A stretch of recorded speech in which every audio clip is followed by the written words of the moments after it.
É, olha só, eu tenho um videozinho que ele é bem curtinho, mas ele resume bem o tema que eu queria discutir com vocês hoje, revisar com vocês hoje, sobre a Segunda Guerra Mundial. É, principalmente fortalecendo, fortalecendo aqueles argumentos que a gente começou a debater na primeira aula, que são o quê? Como é que esse governo da Alemanha, né, que o povo da Alemanha ter aceitado e ter e ter eleito, né? Porque a diferença do caso do Hitler para o caso do Mussolini é basicamente essa. Todos os argumentos que eu coloquei para vocês na primeira aula, de que a solução para resolver a crise da Alemanha era exterminando os judeus, era conquistando mais território, era deixando o país da Alemanha um país mais militarizado, era, era controlando os inimigos. Todo esse discurso, né, que é extremamente radical, que é extremamente violento, que leva o país para conflito, ele foi um projeto eleito, certo? O Hitler ele vai apontar nos seus inimigos, ou seja, todo mundo que pensa diferente dele, como a causa do problema, né? Isso significa que o povo da Alemanha, eles concordaram, deixa eu aceitar os colegas, eh, o povo da Alemanha, eles concordaram com essa ideia, né? Todas essas, todos esses argumentos que o Hitler colocou foram argumentos que ele não engana o povo depois. Ele não fala que ele vai fazer algo e na hora que ele é eleito para o governo, ele muda o projeto e ele vai ficando radical. Não. Ele sempre falou de forma radical, ele sempre falou em violência, ele sempre falou em perseguição, ele sempre falou em calar quem fosse contra ele, quem pensasse contra ele. E mesmo assim esse projeto vence, né? Então ele tem o apoio do povo alemão para levar adiante essa ideia de tomar território, de exterminar o povo judeu, de mandar prender os seus inimigos e tudo mais. Por isso que, até hoje, por isso que, deixa eu só, peraí que tem mais gente entrando, só um minuto. Por isso que essa diferença da forma como os fascistas chegam no governo da Itália, que é através da marcha sobre Roma, que é através de um golpe, é diferente do que o Hitler faz na Alemanha, certo?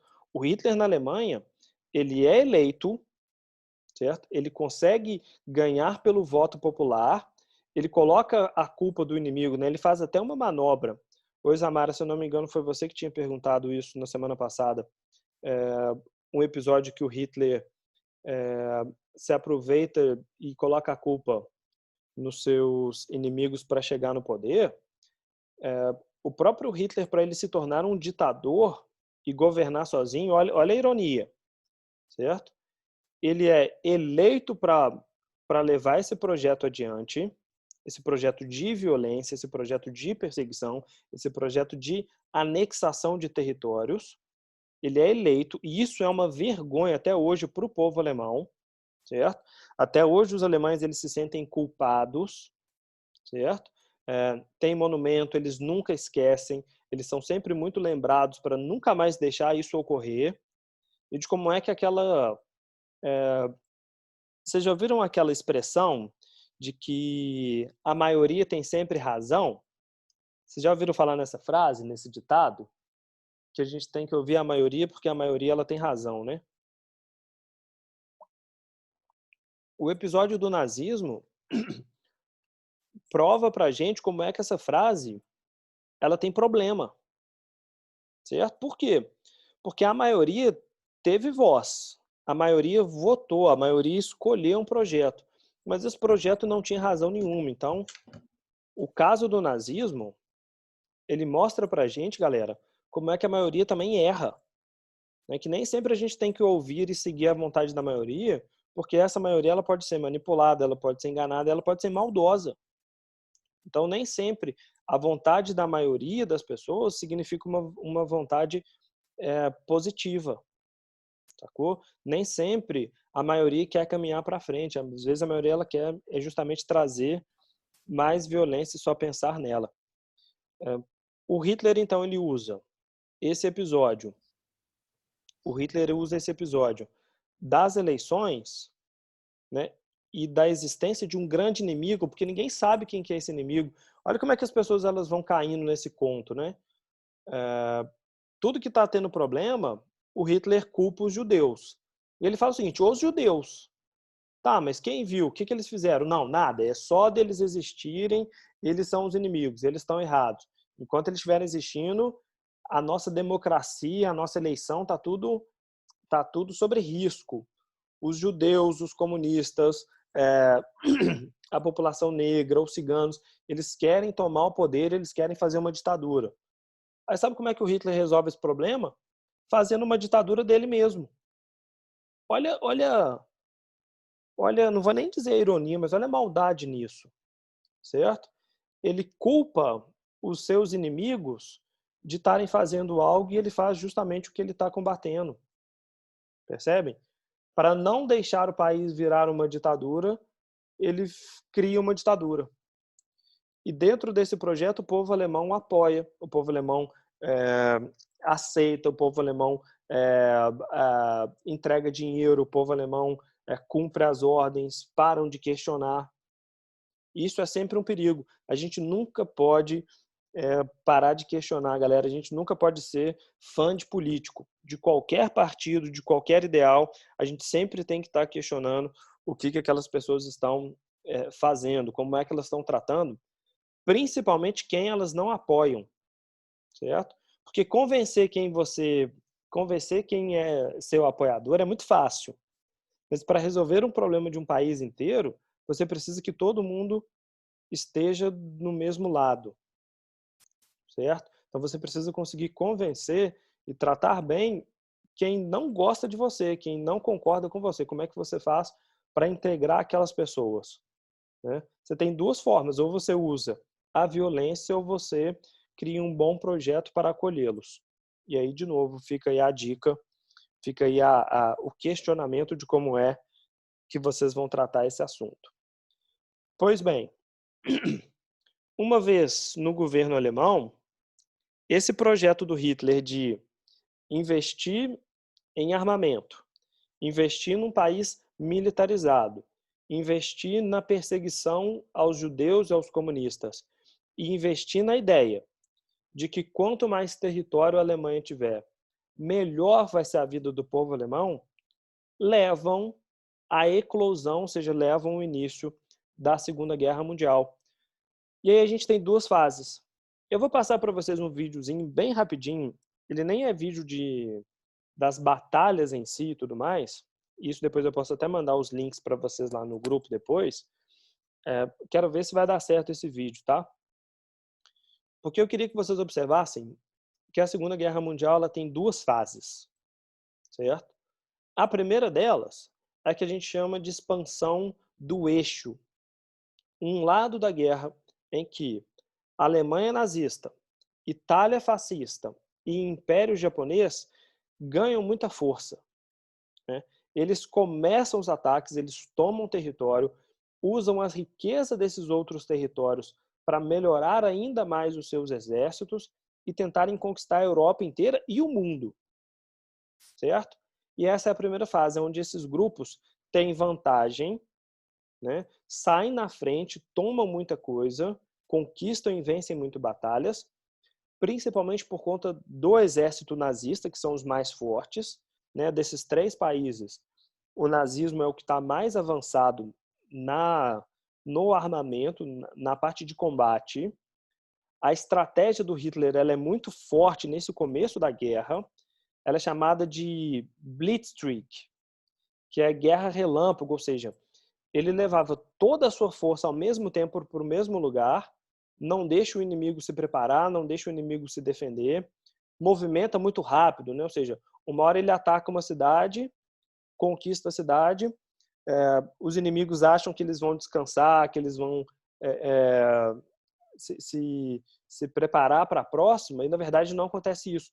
Tomou uma, eles já vão para a próxima, muito rápido. Então, eles conquistam muito território em pouquíssimo tempo. O problema é, depois de já ter tomado praticamente a Europa inteira, o exército nazista conquista, né, o leste europeu, os Balcãs e a própria França. Ao tentar invadir a Inglaterra e ao tentar invadir a União Soviética, o Hitler perde nessas duas batalhas. Não toma a Inglaterra e a, não toma o território soviético, certo? Depois de não conseguir essas duas questões, e além disso, a entrada dos Estados Unidos na Segunda Guerra, que entram por conta de um ataque do Japão, a gente tem a segunda fase, que é a revanche, né, a retomada dos aliados. Quem é que são os aliados? Os países que foram invadidos pelo nazismo. Itália não, perdão. França, Inglaterra, Estados Unidos e União Soviética. Esses quatro são os principais, certo? Tem mais países envolvidos, ok? Todo mundo que é contra o nazismo faz parte do eixo. O Brasil, por exemplo, luta do lado do eixo e luta do lado dos aliados, né? Para lutar contra o nazismo. Mas esses quatro países são os principais. Num primeiro momento, essa expansão e esse pensamento nazista de tomar território e eliminar os judeus conquistam territórios muito rápidos, se expandem muito rápido, e depois desses três eventos, derrota contra os ingleses, derrota para tomar a União Soviética, que está fortíssima, justamente pelo governo do Stalin, né, aquele modelo socialista que investiu muito em armamento também para se proteger, e o ataque ao Japão. Esses três episódios mudam o rumo da guerra e fazem aí com que o eixo seja derrotado. Aí tem um detalhe, prestem atenção nesse detalhe, que eu passo o videozinho e a gente termina. Prestem atenção nessa questão. Esses eventos de Segunda Guerra eu não vou cobrar no simulado, beleza? Não entra, isso daqui é só para já adiantar para vocês para os nossos próximos assuntos, ok? Mas eu queria que vocês sacassem que, primeiro, os Estados Unidos, quando eles mandam um exército para a Europa, eles vão lutar na França. Eles vão lutar contra os nazistas que tomaram a França, que conseguiram ocupar o território francês naquela primeira expansão. Tá? Por que eu estou falando isso? Porque o país que vence a Alemanha, né, que vencem os nazistas e entra dentro da Alemanha, é a União Soviética.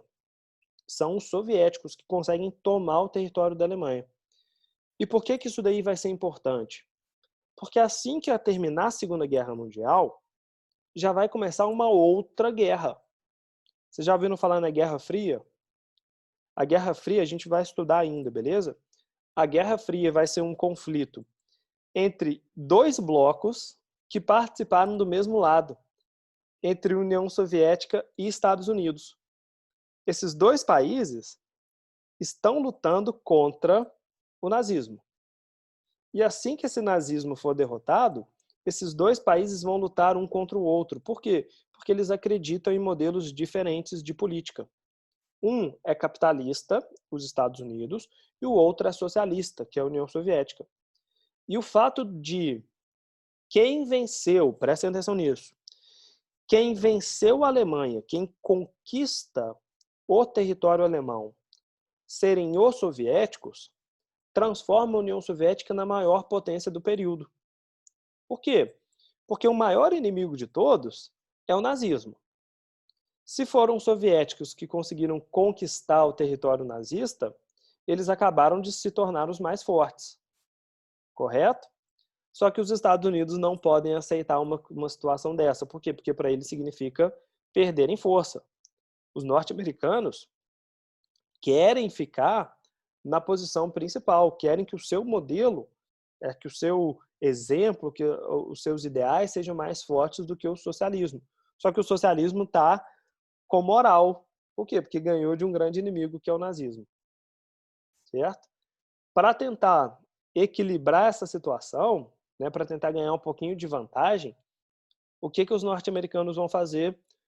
Usar uma arma que ninguém tinha na época, que são as bombas atômicas. Lançam esses 2 mísseis sobre o Japão, são os 2 ataques nucleares em 2 cidades japonesas que destroem o Japão, certo? Acabam com a Segunda Guerra Mundial e devolvem uma moral para os Estados Unidos. Por quê? De um lado, lembrando que os 2 lutam do mesmo lado, hein? Estados Unidos e União Soviética, eles estão do mesmo lado na guerra. Mas eles já estão pensando na próxima, eles já estão pensando no próximo conflito, que é um contra o outro, né? Eles lutam do mesmo lado, mas eles não são amigos. Eles só estão lutando contra o inimigo em comum. Sacou? E aí qual é a jogada? Os soviéticos usam a derrota da Alemanha, derrota do nazismo, como propaganda para mostrarem que eles são mais fortes, e os norte-americanos usam as bombas atômicas para falarem que eles são os mais fortes, já pensando numa guerra contra o outro lado, né? Um pensando numa guerra contra o outro. Mas isso a gente vê, eu acho que a partir de semana que vem, quando a gente entrar na apostila nova. Beleza? Vou tentar passar para vocês aqui um videozinho que resume esse conflito, certo? Depois eu mando lá no grupo para vocês. Eu acho que tem jeito, né? Vamos ver aqui. Tá aparecendo? Vocês estão vendo? Tranquilos? Só para saber se apareceu aí ou não.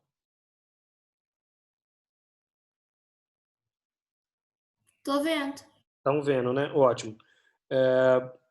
Se travar, se der algum problema, peraí que tem alguém entrando na sala agora. Se travar, se der algum problema, eu mando isso lá no grupo de vocês, ok?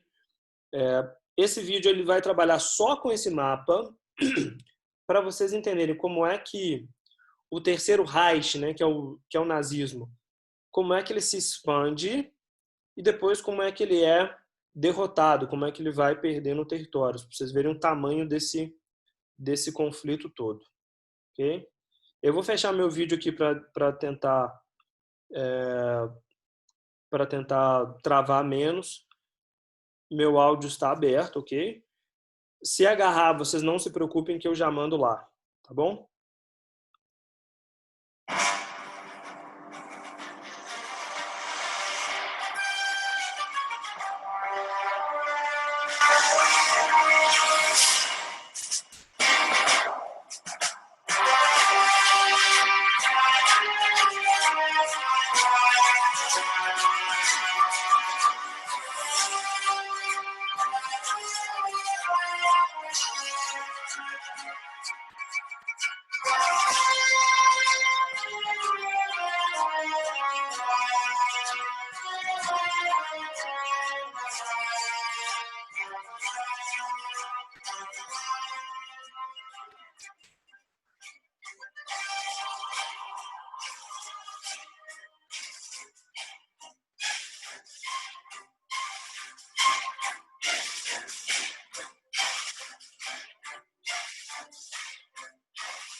Ó, até esse momento, observem, a guerra ela começa em 1939.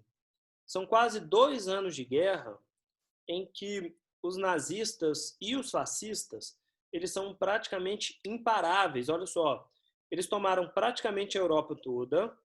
E aqui um detalhe, prestem atenção, ó, se liga, se liga, se liga, se liga. Vocês viram ali que ficou faltando Portugal e Espanha? Né? Essas 2 partezinhas do mapa continuaram cinza. Por quê? Porque o governante desses 2 países, tanto de Portugal quanto da Espanha, eles são fascistas. Isso significa que o Hitler não precisa nem invadir esse território, porque esses 2 países apoiam ele. Então, podem considerar que praticamente essa Europa toda foi tomada pelo governo, pelo ideal nazista, certo? E a partir de 41, vocês vão ver agora que o Hitler ele vai se voltar contra a União Soviética, é onde começa o declínio, né? Quando ele começa a ser derrotado. Lembrando que não apareceu aí no mapa, certo? Mas vocês viram aí que a Inglaterra ela também permanece cinza. Por quê? Porque o Hitler tenta quase um ano de batalha para tomar a Inglaterra e não consegue, né? Os ingleses conseguem resistir e conseguem derrotar as invasões nazistas. E então a Inglaterra também não cai, né? A Inglaterra também não é vencida. E a partir desse momento começa a recuperação dos aliados, ok?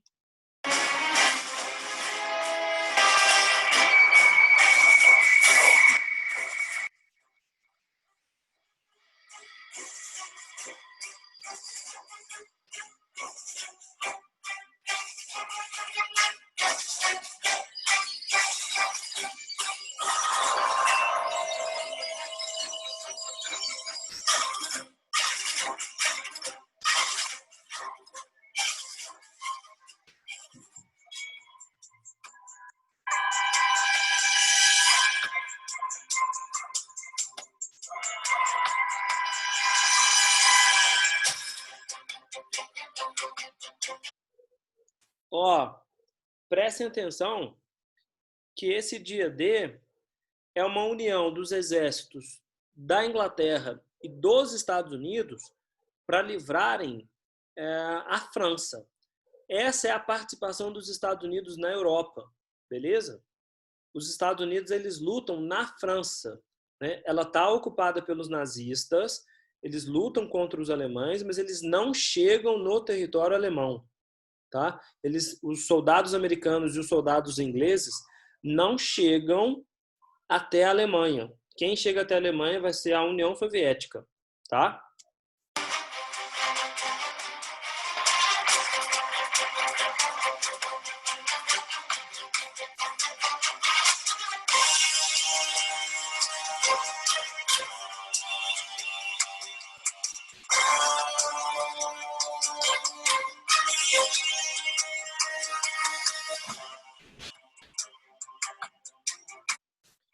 Olha só, essa Batalha de Berlim, ou seja, Berlim é a capital da Alemanha, é considerada a última grande batalha da Europa, que é a tomada da capital da Alemanha, né? E se a Alemanha perder sua capital, significa que ela foi derrotada. E quem invade, né, o país que luta na Batalha de Berlim é a União Soviética. Tanto que vocês vão ver na fotinha em seguida, o país que está colocando a bandeira em cima da Alemanha é a bandeira da União Soviética, ok?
Galerinha, ficou claro até aí? Deu para ter uma ideia? Travou muito? Beleza? Eu vou mandar eu vou mandar esse videozinho lá para vocês no grupo também, para dar uma fortalecida nessa revisão. Lembrando que essa parte da guerra eu não vou cobrar ela no simulado, beleza? Tranquilos, tranquilos, tranquilos? Meus queridos, valeu. Um bom almoço para todos vocês, um bom dia.